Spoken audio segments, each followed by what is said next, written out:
Welcome to Cowboys, Trailers, and Ranches. I'm Jimbo. And I'm Barry. And I'm Lindsey Hollin. There you go. I feel like we're the Today Show. It's the reject Today Show. And you're in the middle. Oh my gosh. It's like a redneck Oreo. Oh, this is going to be fun today, kids. Cannot wait. So we might go a little bit over again, and I'm going to go back to Cabo last week. Apologies. Horrible. We had internet. I promise you we had Wi-Fi. And for some reason, Lindsey and I were like we were in a pool hall. So apologies. So we're going to do this again so everybody can hear us this time, hopefully. I am live from the Letterbuck Garage in Liberty Hill. Barry, where you at, buddy? I'm here in Producers Co-op Trailers down here at the dealership in Lavernia, Texas.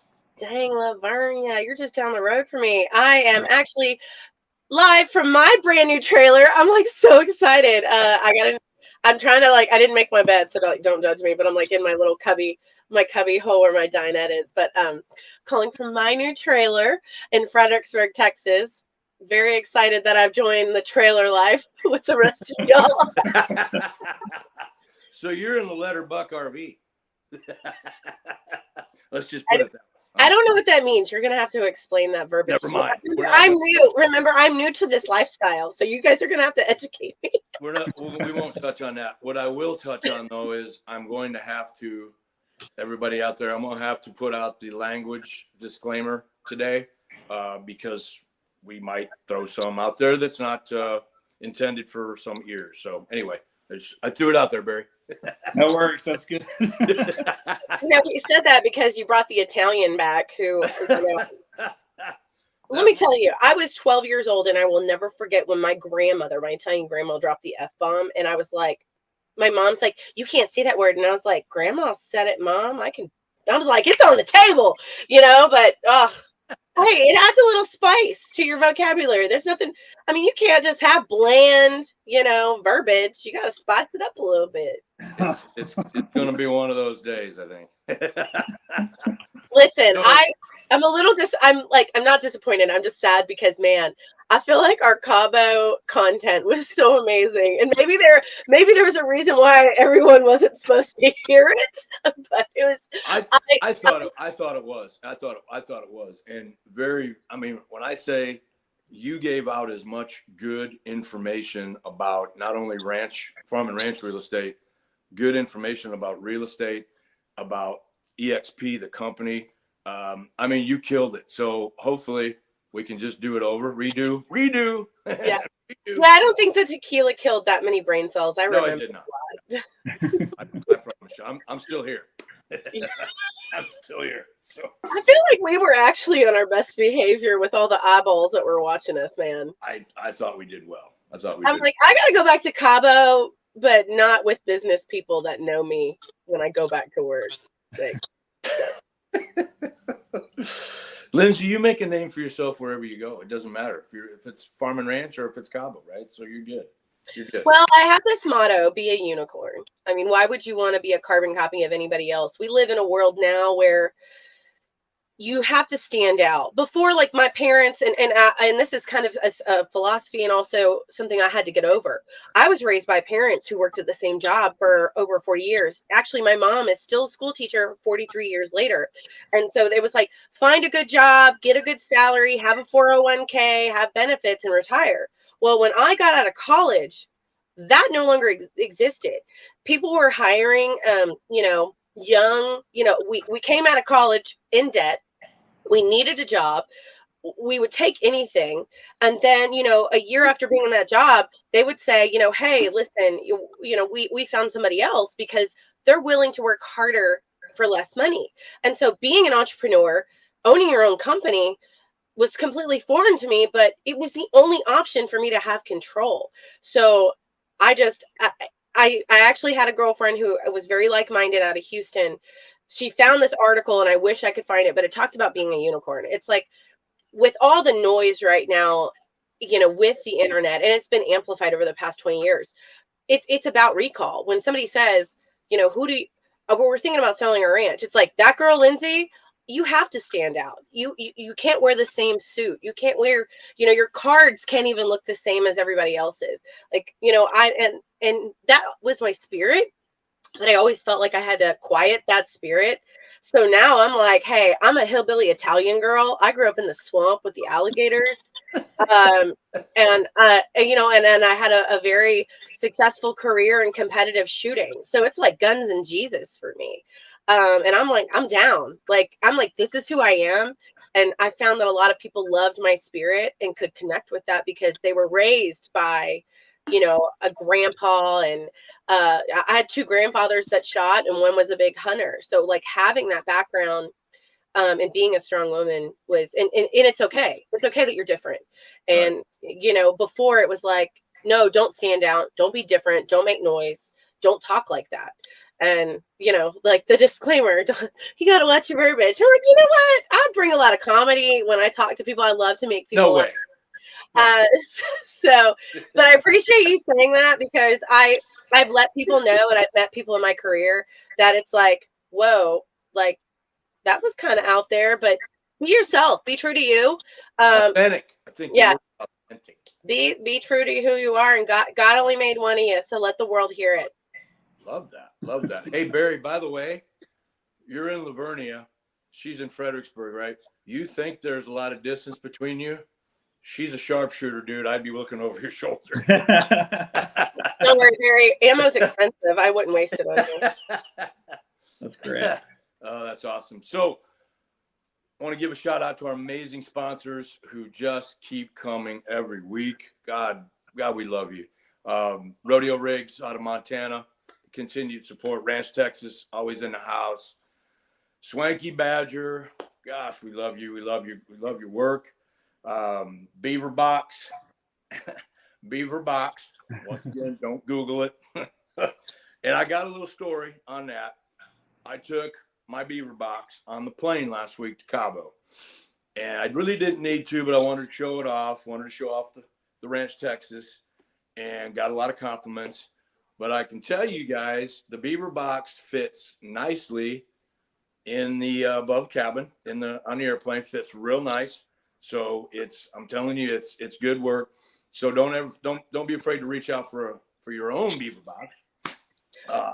I just realized what you were talking about, and I'm like, that's very clever. For those that don't wear cowboy hats, I'm just now getting into it. There's a story about that. I grew up in a big cattle town, so if you didn't own a ranch and you didn't run cattle, you didn't wear a cowboy hat. Like we're legit where I'm from. Like, so I always was like, I can't wear a cowboy hat because I don't own a ranch and I don't own cattle. Like, I'm a country kid. But so now, I went with you and Rodeo Rigs to the National Finals Rodeo, and I bought my first, felt cowboy hat, and I like absolutely love it. So yeah, Beaver Box is what you put your hat in to protect it. For those out there who are like, these people are speaking alien to me, like what is going on? So yeah, I don't know what we would have done without your testimony, Lindsay. God bless you. I gotta give you guys some slow pitches, Laredo Conversions, another big sponsor, Brian Gillard, who happened to have a birthday yesterday. So happy birthday to BG out there. Who else is always in the house? Oh, we have a new one. Barry, you want to tell everybody about the King of Swag in Conroe, Texas?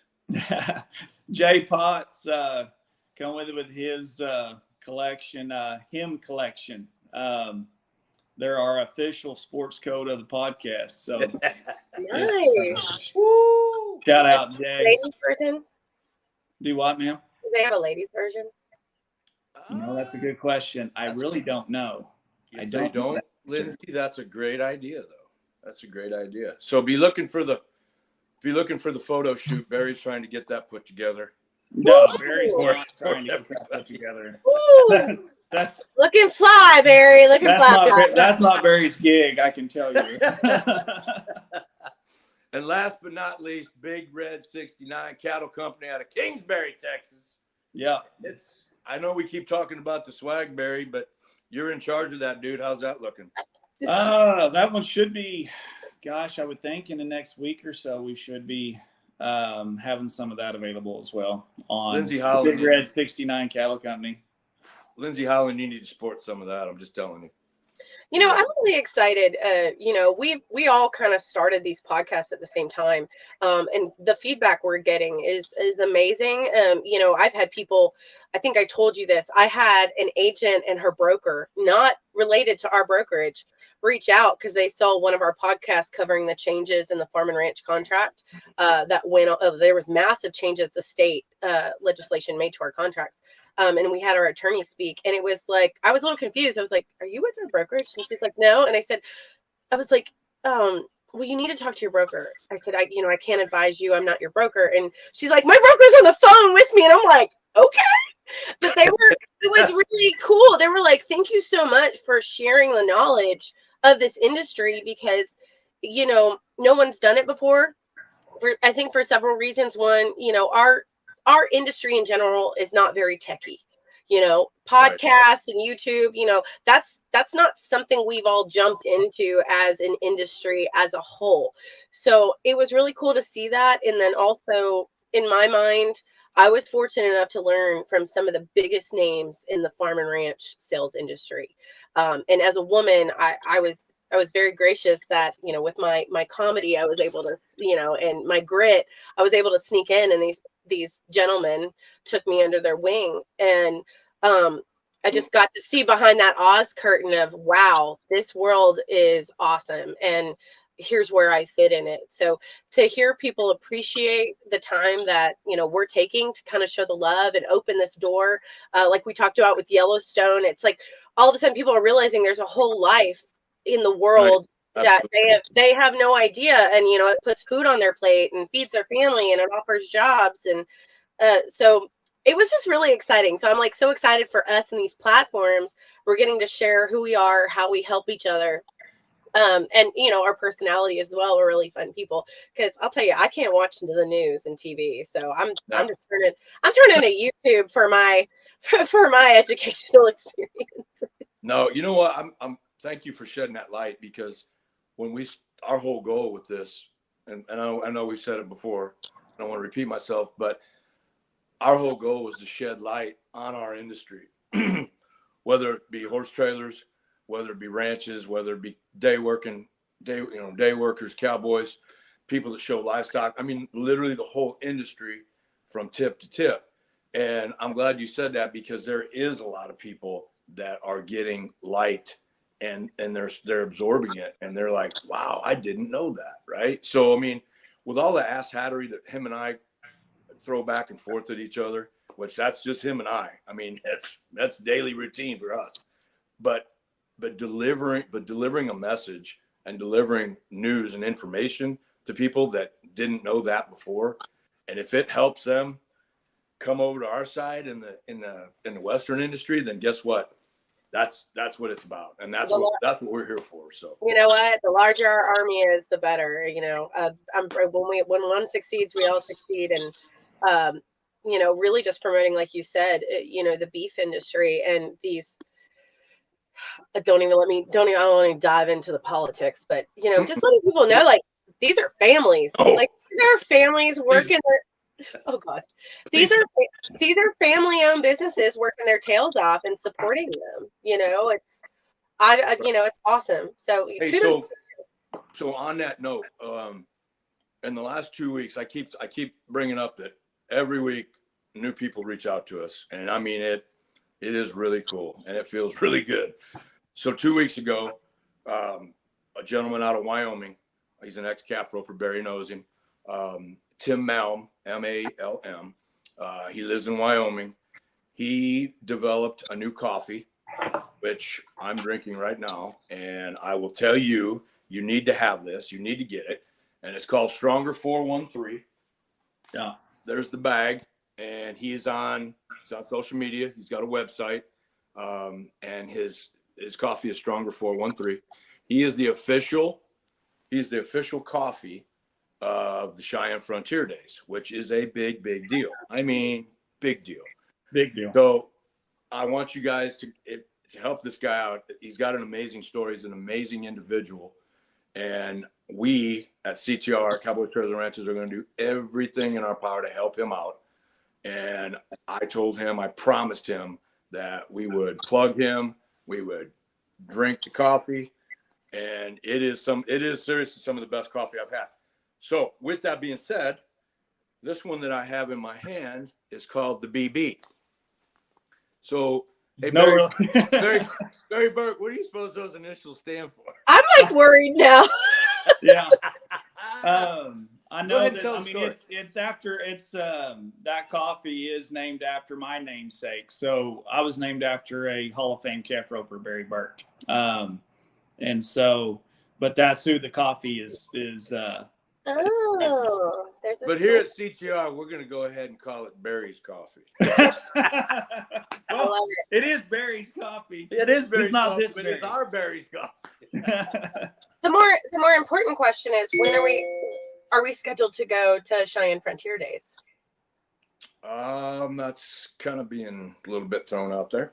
Mhm. Yeah, it's being thrown out there. So stay tuned. Well, I get it. Texas. I will say, as far as rodeos go, it's one of the neatest rodeos to compete at, but it's also for a fan, for a spectator, it's top three. It's unbelievable. It's nonstop. There's so many things going on, and it's called the daddy of them all for a reason. The arena's huge. They have a big track around it, and they have all sorts of events going on around the track as the rodeo's going on. When the rough stock is going, say the bareback or saddle bronc horses, they'll buck as soon as the whistle blows, they're turning out another one. Yep. And there may be 4 or 5 horses in the arena at one time with 10 pickup men. Wow. It's a heck of a production. It's unbelievable to see. Yeah, Lindsey, if you haven't been, it's bucket list. It's a neat deal. It's like, I would say top 3. Barry, yeah, like I being from a small cattle town, it's not really that small anymore, but I grew up in Okeechobee, Florida. You know, that was Brangus, Angus, Brahma. We also had the Seminole Indian Reservation, and they were also heavy into rodeo as well. So having those two communities, but we had a rodeo team. The arena was right next to the high school, and people would come from all over for our rodeos. And I will never forget, my favorite part about our rodeo in Okeechobee was the wild horse race. And you want to talk about yippee-ki-yay. OMG. You watch it when you get older, you kind of actually see what's happening and how dangerous it is. But I had a softball coach who was wild. Well, he's in the freaking arena, and he's the guy, hanging on for dear life, getting drugged. And I was like, it is the wild horse race because these people are wild. So, no, that whole lifestyle growing up as a kid with that, and it's raw as can be. That's super. You know what? I'm saying it right now. I'm putting it out there. We're going. Like we're going. I'm gonna start making plans right now. Like we're gonna do a live. The CTR boss. I got an RV now. We can take this show. Oh, that's right. We got the Letterbuck RV. Yeah. We could take this show. We might be upgrading to a full-on Class A, and just drive. Hey, we would look really good, on the side of a big RV, our own little, billboard. I love it. I love your enthusiasm, chick. Love it. So Barry in his new sport coat. I mean, we could really do this. Yeah. Barry's like, who invited her? Who invited this chick? Hey, this little topic sure makes me uncomfortable. Anyway, I'm gonna get on a subject that's gonna make you comfortable. So this week, I talk about people reaching out every week. This week, an amazing lady out of the great state of Wyoming again reached out, believe it or not, on TikTok. And you know how I'm not a fan of TikTok, but we're on it, yada yada. So she reaches out. She is a part of the Cowboy Roundup, and you can once again go to their website, go to their social media. This is a legit foundation, kids. It's a nonprofit youth rodeo scholarship fund, an organization, and she and her daughter started last year. They put together 9 youth rodeo scholarships last year. Their goal this year is 70. And this lady is fearless. She's about as big a sweetheart as you ever talk to on the phone. Her heart is huge. She has a passion for rodeo. She has a passion for youth. And I promised her that we would help her. And so I'm putting it out there. She's going to be in the house here in a couple of weeks. We'll have her on the podcast, and she can tell you all about what they've got going on. But if you guys have anybody out there that's looking to help in any way, shape, or form in the sport of rodeo, I'm telling you, this is it. So her name is Patty Franklin, and it's the Cowboy Roundup, and you'll meet her here in a couple weeks on the pod. So yeah, I can't tell you how excited I am to be a part of that. So I don't know Barry is too. So always giving back. Good stuff. Always giving back. That's awesome. I'm excited. I can't wait to look it up. And Miss Lindsey Hollin, you as well are free to help with your EXP fan club. So absolutely. You know what's crazy is a lot of people, even within our organization, don't realize that we have a giving back program. We have a helping hand. At the moment, I can't think of what it's called, but we have a program where we give back. So that's definitely awesome. And being from a small town, the only way really we could all afford, to maybe go to school or do rodeo was support from other individuals. So right. Giving back, my father instilled in me, always give back. It'll come full circle. So especially helping hardworking kids, not kids sitting in front of a TV and a video screen. Like I'm in boom shakalaka. Yeah, exactly. So obviously she's already introduced herself. Lindsey Hollin, EXP farm and ranch broker in the state of Texas. Before I let you forget, ma'am, I would like you to start out telling everybody about being a part of, I'm going to say, one of the largest ranch transactions in the state of Texas that you helped spearhead. Oh my gosh. I'm really excited. A lot of the information is going to come out here pretty soon. Obviously, when you talk about extremely large land deals and farm and ranch deals, there are some non-disclosures, until some things come to fruition.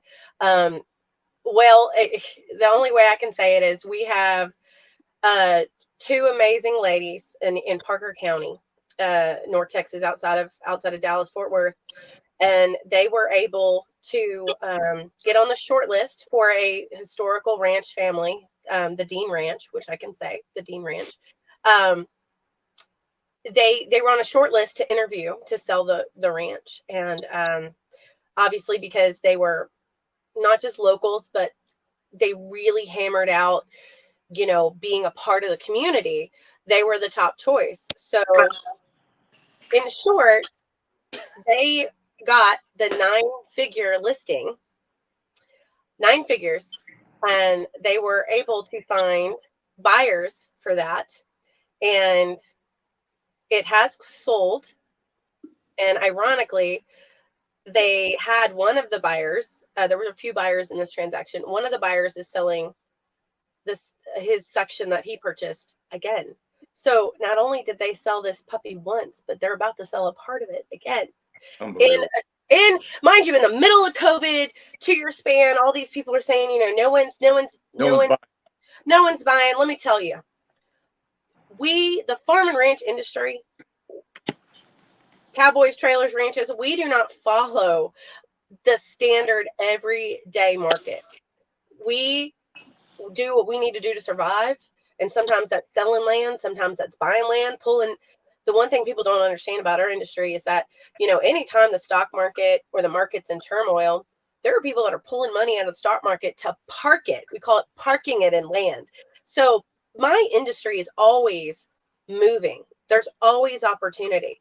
Like I said, around here where I live in Fredericksburg, there's a lot of people that have been given land, and it's been in their family for 7 generations, since this community was founded. And, they're what we call land rich, cash poor. Right. And if it comes to a scenario where you financially are no longer making the money off the land, you're not, running cattle, running goats, having some sort of crop production, having vineyards is very popular, peach orchards, things like that. If you're getting out of that business, it's like expanding your portfolio and selling. So there's always buyers and sellers in our industry. It's completely different from residential. So, I always get asked, oh, it must be slow for you. And I'm like, no, actually, this is like apples and battleships. Selling ranches and selling, homes are not the same. Yeah. Just when you think you've heard it all, I might borrow that one. I've never heard that. That's good. I like that. No, let me tell you, I have some of the most amazing old timers that have taught me to speak in. Yep. Speaking in bumper sticker. Oh my gosh! Like I was raised by my grandfather. I have some old church ladies here that are raw as can be, and actually, one of my church ladies, I call her Aunt Coco. She's the one that taught me that one. She's like, it's like apples and battleships. I'm like, my gosh, I freaking love it. I was like, I'm using that. I'm borrowing that. Yeah, for real. Now, yeah. So our industry, I love the fact, one, that we can educate people, because it is something that unless you live it every day, you have no idea. And obviously, I don't care what you think about Yellowstone, but I love it because it shows people like how raw in the work that goes with running ranches and just the family. It brought a lot of light to our industry. And we, you know what, go back to NFR when you and I did a podcast live from NFR, we talked about that. And I mean, we both see it as good and bad as far as what Yellowstone's done for the industry. But the good part is it has brought light. It shed a lot of light on our lifestyle. And people are like, wow, I did not realize people did that, right? Or that's what they had to do to survive. So that part of it, I'm grateful for. I'm grateful for all the people now that want to be cowboys, because it's bolstered the Western wear industry. It's bolstered farm and ranch industry. It's bolstered heavy duty truck. I mean, the whole gamut, right? So with that being said, yeah, blessing. It is a blessing. Hey, one thing I wanted. Oh, go ahead. One thing I wanted to ask you, kind of tell everybody, we both get it every day, some more than others, but there's a lot of animosity right now with interest rates, right? A lot of animosity, guys. My motto has become buy dirt, right? Everybody has to say buy dirt, right? Buy dirt. Well, the first objection, the first negative you got to get over is like, man, I'm not buying right now. The interest rates are higher than a kite, So what would you say? What would you tell people right now? How would you tell them to go about, bypassing the interest rate? Buy land now, because it's only going up, right? So this is really an awesome topic, and goes back to what we were just saying. The residential world, the residential buying and selling world, and the farm and ranch world are completely different. So are their lending. After the crash, it just my little ditty on this is I tell people, listen, after the crash in 2008, banks were very particular about what they lended on, because if you went into foreclosure, how quickly that bank could resell that property and get that money back is their end game. So regular banks no longer offer an opportunity to buy ranches. And most of them limit themselves to 5 acres. So even if you're looking at a small tract, like a 10-acre tract, a gentleman's ranch, you have to go with a land lender. And I would urge you guys on this topic. This is really, really awesome you brought this up, because I just interviewed Texas Farm Credit, and we talked about interest rates and the different lending opportunities, because one, they're not all the same. It does depend on what you're bringing to the table, not just your credit score, but also what assets you have. There are several people that, the way that they leverage it, it's not just, do you have a house? Do you have a truck? Like, do you have cattle? What else can you leverage as a part of this? Also, too, the down payments are different based on the type of ranch, type of land you're buying.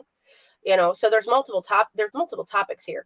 So when you say interest rates, everyone's talking about the interest rates of residential. But if you dive in to So if you take that hat off and you and you get the one out of the beaver box, you'll, do you like how I did that? Oh my God, that was classic. I love that. You're welcome. So when you put the hat on of I'm buying dirt, you're going to talk to your land lenders. So since I've been doing this, one, interest rate's always higher on a land loan. It just is because of how they certify it. And then two, your down payment's going to be higher. Typically, a down payment on a piece of land is going to be 20%. I mean, that's standard out the gate. Right. Standard out the gate is 20%. Now, if you're doing a smaller ranchette, and if you, like I said, watch my last podcast, there's another land lender kind of in between for the smaller ranches. Like I'm looking, for example, I'm actually looking right now. So I was able to interview this guy and say, hey, listen, okay, I found this really cool 10-acre tract in Mason.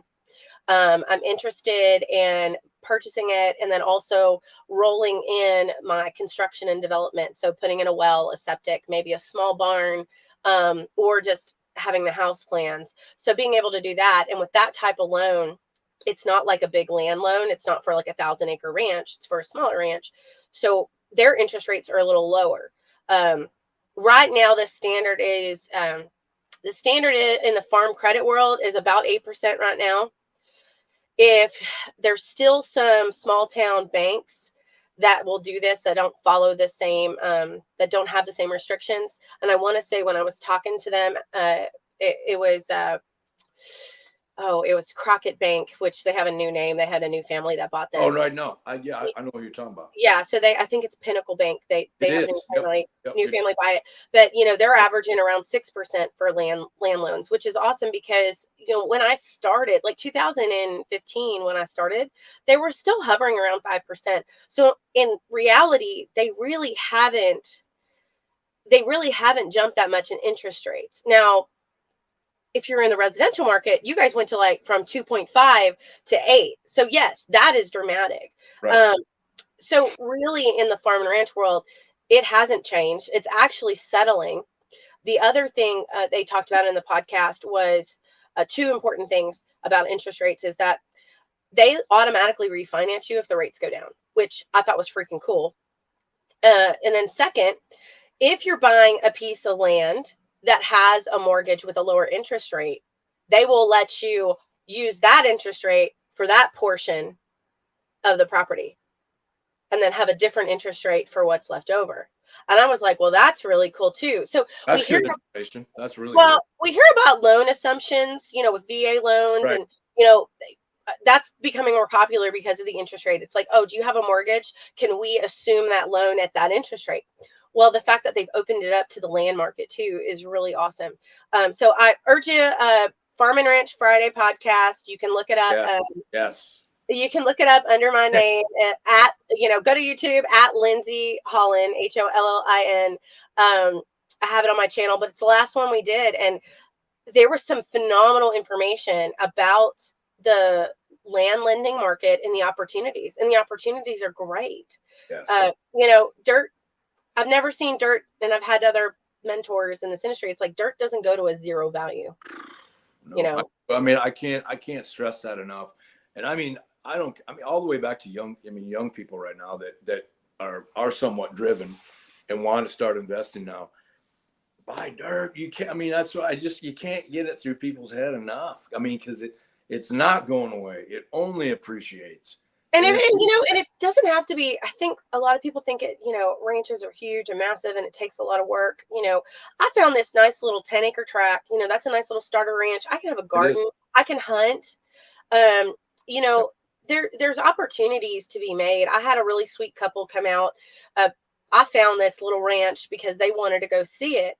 And, I knew the area. I really liked the area. So, being able to walk it and, their goal was, we want something for our kids. We want to be able to get out of the big city for a little bit, have a garden, get some fresh air, run around. COVID changed a lot for us, just in general as, humanity, what we depended on.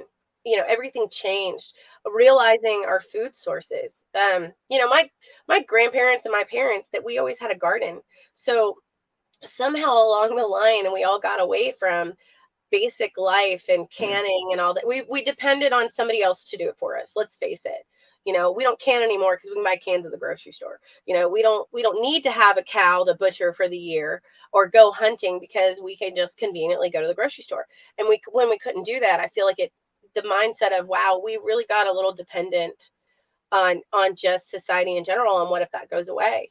So I'm getting a lot more first time land buyers, which is beautiful because they're like, oh my gosh, this is a whole life.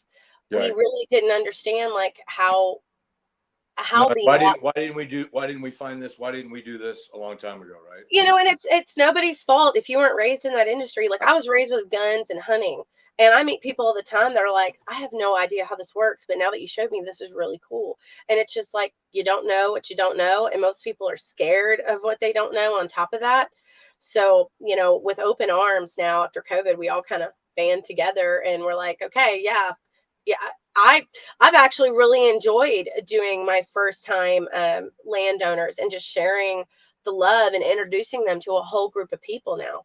People they had no idea, like they're like, everyone's so friendly and they're so helpful. And I said, we're neighborly. Like the neighborly that we are, you know, that's the guy that's going to help you fix your fence. That's the guy, if your well goes down, you know, you're going to learn, you know, it's kind of like you ain't going to be It's scared of PVC pipe anymore. Let me tell you, like the hardware store is like my best friend. So you know, it's going back. It's going back to old school. It's going back to the way we grew up, and I'm that part of me is excited about it because I'm telling you that's if there's anything to me, if there's one thing that this country needs right now, it's exactly that what you just said. We need to go back old school, and we need to go back to square one and do things like we used to. Hence, it's not going to be that way, but I'm telling you, the more people that come over to the Western industry, the Western lifestyle, are starting to see that, and I'm so grateful for it. I'm so grateful for it. I So, am too. It's really exciting, especially since there's so much like just turmoil and sometimes hate and you know the unknown, and right. the fact that we just have a very peaceful open arms, like join the family and just you do you. Good fences make good neighbors, but like go have fun on your tract of land and let the that couple I showed, they had two kids and those kids were like in the dirt and running around and you Love know it. Love getting poked by plants they had no being idea. kids the way it being, should be. So, yeah. being kids eating So, dirt, you know. That's, so we're gonna hit one more question for you, ma'am, that we do for all our guests. So, if you were to pick one thing in our industry, in the Western industry, one thing to keep it Western, what would you do? What would it be? so if you watch the podcast, I think I gave two, but my main one. So growing up in a cattle town in South Florida, in Okeechobee, Florida, we have very, very large cattle ranches, and um, there's nothing more Western to me than I was, you know, riding the school bus or with my mom and passing the corner where this, you know, old steakhouse restaurant is, and all the trailers and all the day workers have their horses, and you know all the landowners, you know, you're rounding up your day workers for the day. And a lot of people didn't understand what that meant, and I said, well, these guys day in and day out wake up, wake up, get their horse out, and you know landowner says, hey, we got to, you know, move the cows from this pasture to this pasture, and you know they're contract workers, and every day they wake up and they get on their horse and that's what they know how to do. And Yeah. to me, there is nothing more Western than that. And Uh, you see a piece of it like in Yellowstone, the fact that, you know, the guys in the bunkhouse, those are day workers. They go, boom. they don't know what they're doing. They wake up and you get orders to go do this, move the cows from this pasture. We got to round them up. We got to, we got to, feed or medicine or, whatever it is. And, to see that in real life and growing up with it, to me, there's nothing more Western than those guys. You Nothing and more. I see eye to eye on that, because that's, if I'm sitting in your shoes and you're asking me that, I'm saying that same thing, because there's nothing more Western. There's nothing with more heritage, more history than the everyday day working cowboy. Hats off to you boys, because I'm telling you what, there's not a harder working man on the planet either. So And I'll tell you, it gets hot in Texas. You put like 100 gazillion% humidity on the back of a horse in South Florida. It is rough. Rough. Brutality. Uh, Yes, it's ma'am. funny, and I go home and there's a we call it the little bar, in that it's a little bar in that little old steakhouse, and that's where at the end of the day, because that's where they all had their trailers and they load up together and whatever. That's kind of like the meeting point. You'll go in there and they'll be drinking a glass of whiskey, and the without fail, the jukebox always has Gary Stewart on, and they're eating, they're Empty glass. they're eating their supper. Woo. And I grew up with a lot of them, so like when I come home, I'm like, hey y'all, it's just so like I said, that is the life that still exists for us, and that that's a lens. It's just, you had to live it to understand it. Right. No, that's true. That's true. And I'm telling you, you did. And it's probably, I'm going to guess, some of your best memories you'll ever have. See? Look at the smile. You guys may not be able to see it, but this lady's smiling from ear to ear. Let me tell you, you want to talk about some one-liners and some shit talking. I could sit for hours and listen to old cowboys, to old cattlemen, and just there's not anything better. But that's me, right? There is. So we're going to call it a day. Before we go, I want to absolutely thank this lady beside me. She's amazing. Please go and check her Farm and Ranch Fridays, every Friday at 11, correct? 11? It's every Friday at 11. We've been live so far. We're not having one today. It's Good Friday. It's Holy Week. Guns and Jesus. So I normally, when it comes to my holidays with God, I respect them dearly. Love it. But yeah, just follow me on all social media. It's just my name, at Lindsey Hollin, even on YouTube. And watch this redneck Italian girl have a good time in Silver Ranches. That I can attest to that. She does that. Before I go, guys, so I did something this week. We did something. Sorry. I finally figured out, put my head down, my ass up, figured out how to get on Spotify, iHeartRadio, and I know. When did you become the IT cowboy? Ooh, I know it. I told him. And I gotta admit, I'm pretty damn proud of myself. So I will pat myself on the back for that one. You should be. We're waiting approval on Apple. My goal is to be on Apple by next week. So as of right now, we are on all the big social media platforms. We are live. Go there, check us out, love us, and we'll give you love back. We appreciate everybody. This has been so much fun so far. And once again, I thank Miss Lindsey Hollin for joining us again, doing this twice. She didn't have to do it. I'm glad she did. She is a wealth of knowledge. Check her out. Give her a call. Look her up on social media. And damn sure check out her podcast, because she knows how to throw it out there. Thank you so much. So do you. I'm so happy to be a part of this family. So we're gonna leave. Do you know our saying? Let her buck and keep it Western. Till next week, y'all. Cheers. Have a great weekend.